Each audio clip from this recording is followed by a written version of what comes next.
Ignore the hole in my wall. What the fuck? I got angry. Actually, that's not good. Also the window.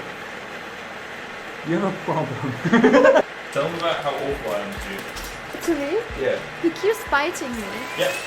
Are you just moving when I'm screaming? I can't hear you over the Hoover, what'd you say? A real pleasure, Your Honour. That's what real pleasure. Just a real. Does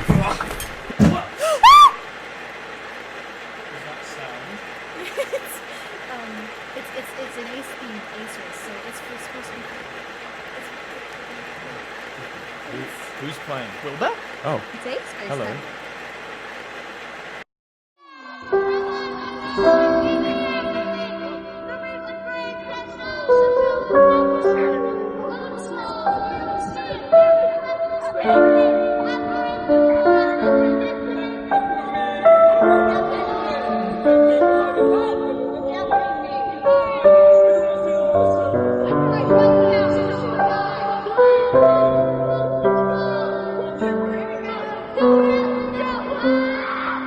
I've seen a lot of videos on this topic before, but not that many performer fans. And I'm here to try to help. I used to be Wilbur Soot's biggest fan. I had all his merch, I went to his concerts. In pretty much any assignment where I had to mention what I wanted to do, who I wanted to be, I would mention him. A few days ago, he played at a theater in my city, and I wanted to burn the whole place down. Clearly, I haven't gotten over what happened, and if you saw the title and clicked on it, I am guessing you do too. But you might not be able to put words to it or describe it, and that's what I'm going to do. I'm going to try to do that for you. So, walk with me for a little bit. I'm going to give some brief context to the luckier ones, and then I'll tell you what you're here for. So maybe there's some form of reassurance. I feel kind of dramatic talking about this, but this isn't a cancellation, this is a crime. So, William Gold, or Wilbur Soot, I'm just going to be calling him Will, because quite frankly, neither of those names are worth my time to say, was a Twitch streamer and YouTuber. He was very popular in kind of the 2020-2021 Dream SMP days. He played a very big part in that story. Ironically, he played a very controlling, very manipulative, very bad character, and he was very good at it. He also made music, and that music helped a lot of people, including myself. It inspired people to start playing guitar to try to be like him. He has a band called Lovejoy, where he is the front man, and for a long time, he was really good representation for autistic people. Not only was he a rock star, but he was funny. He was funny, everyone thought he was very kind. He seemed to be the personification of a Tumblr soft boy, I guess, but one that seemed authentic. Now that we have that out of the way, let's get into the harder part. I don't want to mention her name too much in this, because quite frankly, I think that we should stop associating him with her at all, as well as any of the other creators I go on to mention in this video. In 2024, a YouTuber named Shelby, also known as Shelby Graces Online, who I've actually made videos about before. She's noticed me 13 times. Love you, queen. Hi, no little PNG this time like Matt Pat, but I wanted to stop here and clarify something. Shelby uses she, they pronouns, and it is my apologies for not following up with the they part, and specifically only using she pronouns for her. Them. I don't know why I did that, but just so you know. She came out to say that she had been physically abused by a musician. He was British, he was very good with computers, and he was a content creator. The abuse she specifically stated was non-consensual biting. He would bite her as seemingly a form of affection, but then would not stop when she used any sort of safe word. It was hard, it left bruises, and it hurt. She said he had horrible living conditions, his place was falling apart, he had ants. People very quickly connected the dots back to Wilbur Soot. It is shown in multiple videos, multiple formats. He would bite, he had a very short temper. He was very physically abrasive. I listed some examples in the intro, but unfortunately, there are more. This is where I want to introduce you to somebody named Alice, a very talented cosplayer that I've noticed, and I'm going to put their tweet up on the screen, and I'm going to read it out to you via a voiceover. Hello, I'm Alice. I dated Wilbur back in 2019, and I wanted to speak about my experience. I felt like I couldn't talk about this sooner because I was scared of the public influence and the potential backlash from fans. But now, after hearing Shelby's story, seeing the support she's been shown, and admiring her bravery, I finally feel safe to break the silence on our relationship. Back in 2019, at the beginning of the relationship, I was immediately shown a lot of affection, very reminiscent of love bombing.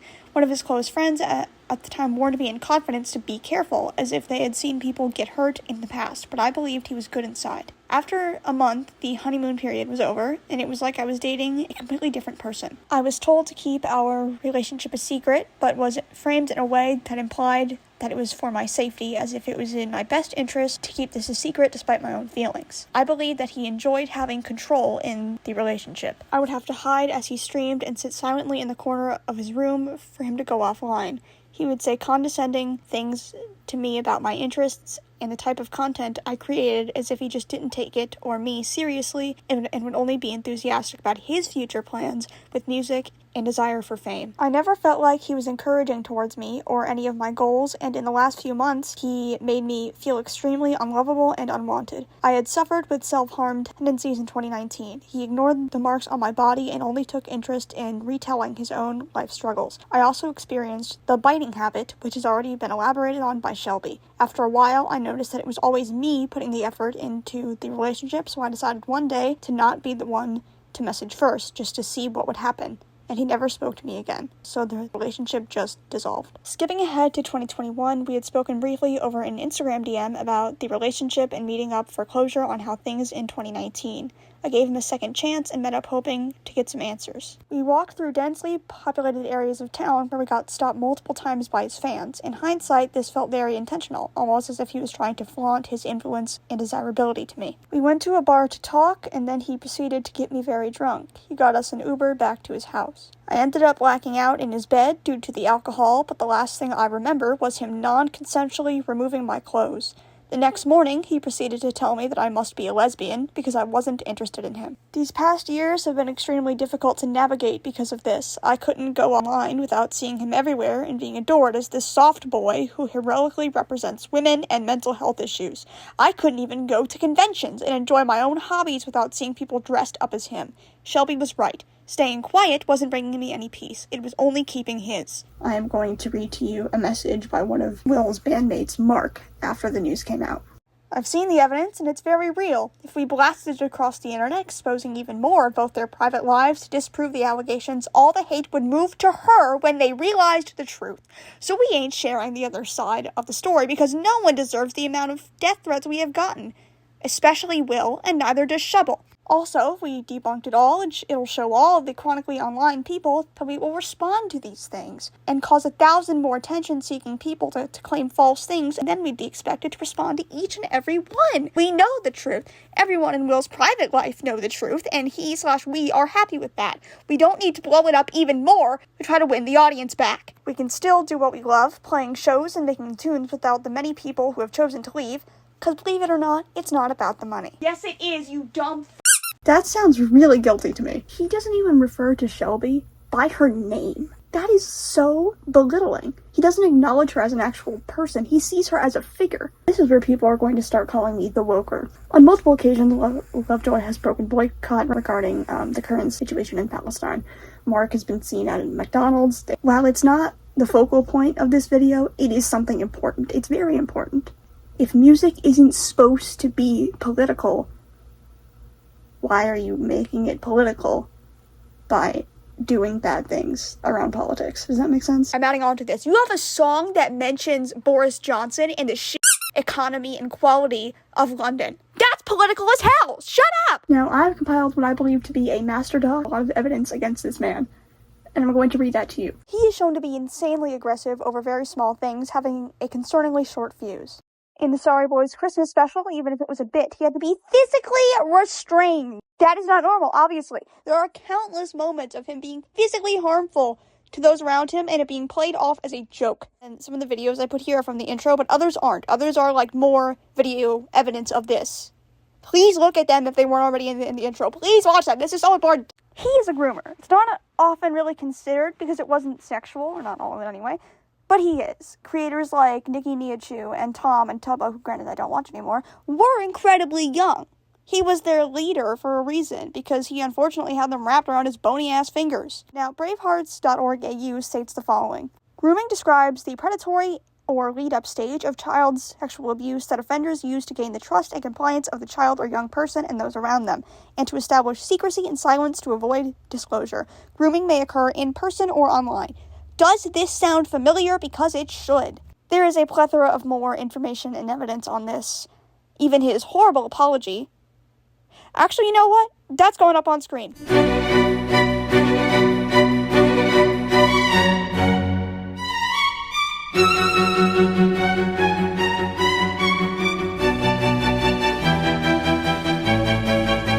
Okay, now is where I get to yap about my feelings and hopefully yours. A lot of people, including myself, were very much still discovering identity and exploring who we wanted to end up being in quarantine, for all we had all the time in the world. And the Dream SMP and the content creator scene came at a very coincidentally convenient time for a lot of people. We now had role models who were successful by doing the exact same things we were, just sitting in their room. And during that time period, a lot of those role models helped us cope with a lot of things that were currently happening. It was less about the people and more so what they were fixing for us. Without getting into too much detail, I personally had a very troubling family experience in around 2020 to 2021. But to me, I had Will. And he was able to do some of these things that this specific person did and make them out to be good. And that was a coping mechanism. I saw him do these things and I thought, maybe it's not so bad. You know what I mean? I began to dress like him. I began to listen to the same music. I told all my friends about him, how I wanted to be him. Anybody who knew me knew about him. Looking back on it, it was definitely parasocial, but at the time, I didn't know what else to do, and the solution had just fallen into my lap. This is the guitar I dug out of my garage. It is much too big for me, but I didn't care, because I could be like him. I essentially made him my guitar teacher. I watched the way his hands moved, the noises it made, and I tried to copy them. Because of that, I never properly learned chords and tabs and anything like that. Because I was able to learn most of his songs just by ear. And he became my teacher. I haven't played my guitar in a year, because he's pretty much all I knew. And now I don't have that. For me, I think that the reason I never really got over it is because I never got over what it was supposed to fix. You know what I mean? What it was supposed to fix is still very prevalent in my life and my emotions and the way my brain works. And because of that, when the coping mechanism I used went south too, those two things kind of intertwined. If I'm not ever able to get over the original problem, then I won't be able to get over the one that came after it. This entire ordeal has caused a lot of stress in my everyday life. I'm afraid to try watching new content creators because I'm afraid the same thing is going to happen, especially male ones. I donated all of my merch to a home for abused women and children, which is good, but that also meant I was trying to get everything out as soon as possible. It wasn't there, I didn't have to look at it, I could pretend it never happened. But it did.